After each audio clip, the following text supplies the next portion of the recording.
Pour cette avant-première nîmoise, L'Arnaqueur, le film de Pascal Chaumeil, a remporté un vif succès auprès des cinéphiles de la région qui n'ont pas hésité à poser des questions au réalisateur et à répondre à nos interrogations. Les beaux yeux de Vanessa et le charme naturel de Romain nous ont fait apprécier ce premier long métrage qui s'annonce bien dans le cinéma français.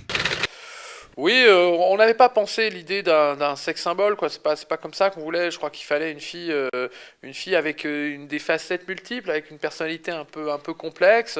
Moi, je la trouve quand même très séduisante. Elle est, elle a beaucoup de charme. Elle est particulière. Elle ressemble à aucune autre fille. Et non, sincèrement, je pense que c'était la meilleure idée qu'on pouvait avoir. Alors, pour parler en général du film, je dirais que il a très belles images et il y a une musique aussi super. Enfin bon, je fais des compliments ce soir. Hein. Et donc, bon, bien sûr, on va dire aux gens d'aller le voir, ça c'est sûr.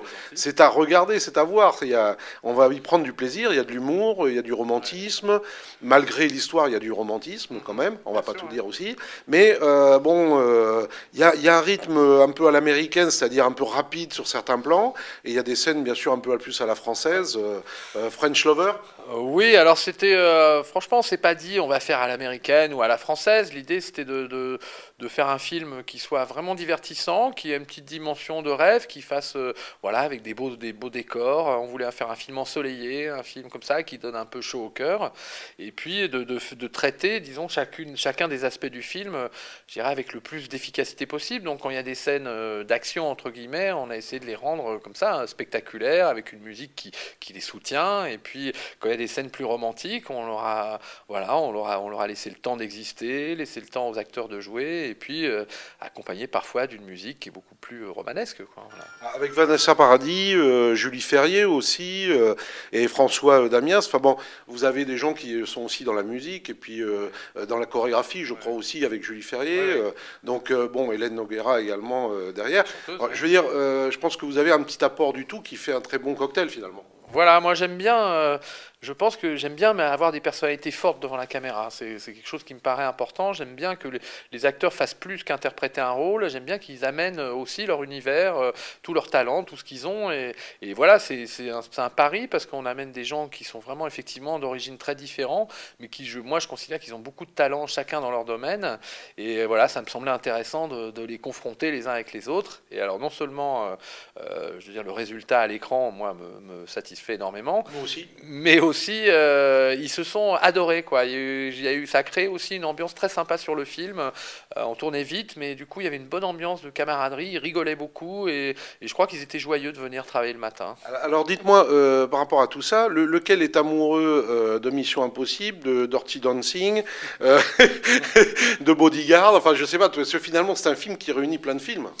Oui, alors c'est pas conscient, je dirais, on sait pas, franchement, moi j'étais pas tout à fait à l'origine du scénario, mais après quand j'ai retravaillé sur le scénario, on n'avait pas des références précises, on s'est pas dit, avec Laurent Zetoun. Avec Laurent Zetoun, donc scénariste. Voilà, qui est scénariste, qui avait participé déjà au film Prête-moi ta main, qui était aussi une très bonne comédie romantique.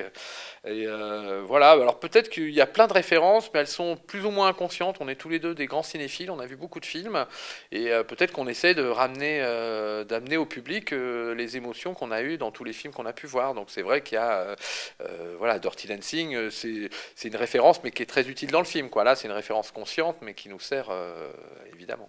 Alors pour ce qui est des voyages, il y a bien sûr des scènes qui ont été tournées au départ au Maroc, à Marrakech je crois. Oui. Et puis le reste s'est tourné à Monaco?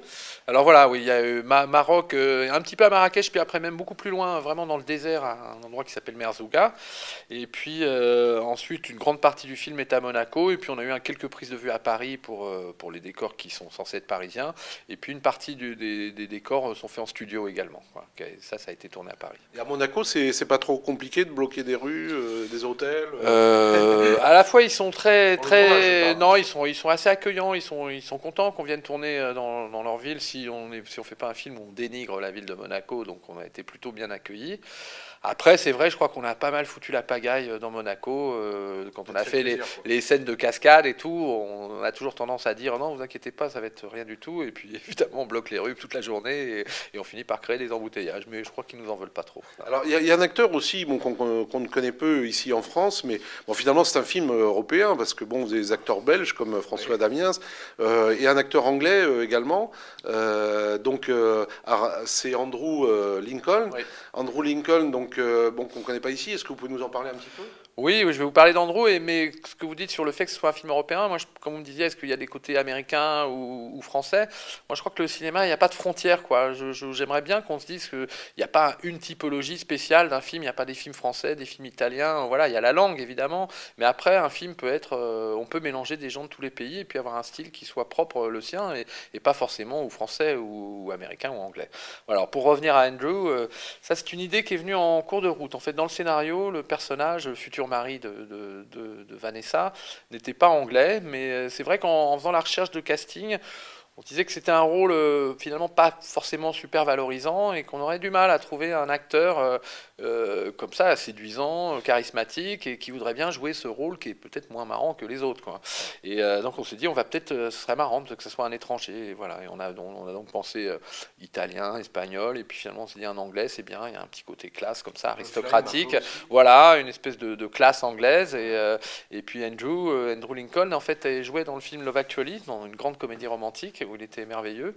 Et voilà, son agent à Londres, sachant qu'on cherchait des acteurs, nous a proposé la candidature de Andrew. On était fou de joie parce qu'on pensait avoir un acteur à la limite moins connu que lui, quoi, pour ce rôle. Il faut aller voir L'Arnaqueur finalement. Voilà, c'est un catalogue, quoi. Non, mais c'est un film qui est fait pour rendre les gens heureux, quoi, qui est un film divertissant et où on essaie en même temps de pas prendre complètement le spectateur pour des imbéciles, quoi. Voilà. On s'ennuie pas, c'est vivant, ça bouge, il n'y a pas de problème. Voilà, on les force pas à rire, on les force pas à pleurer, mais en général, les rires et les larmes viennent un petit peu dans le film. Voilà. Très bien.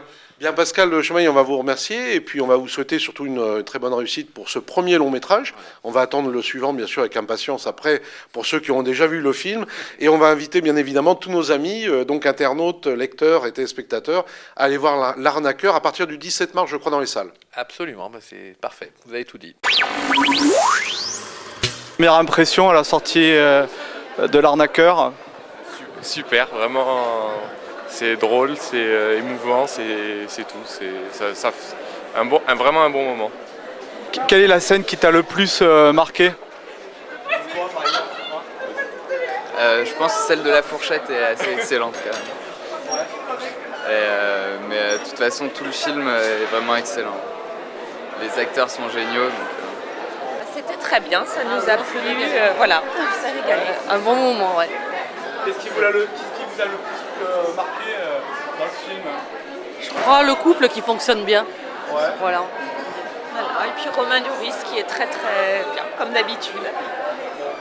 Un film à voir alors. Oui, je conseille. Oui. On a trouvé ce film formidable. Ouais. Quelle est la scène qui vous a le plus marqué? La course de voiture, dans la descente. Más que te courir à pied, pues la rencontré. Ouais, quand à la fin, c'était trop bien. Et quand ils s'étaient dans le bateau, pour le trapèze, c'était trop bien. Le colosse, je ne sais pas où vous l'avez trouvé, mais il est formidable. Ouais. Ah oui. Ben, si j'étais célibataire, ce garçon m'aurait beaucoup plu. On s'est amusé, on était 4 filles, on a rigolé comme des bossus.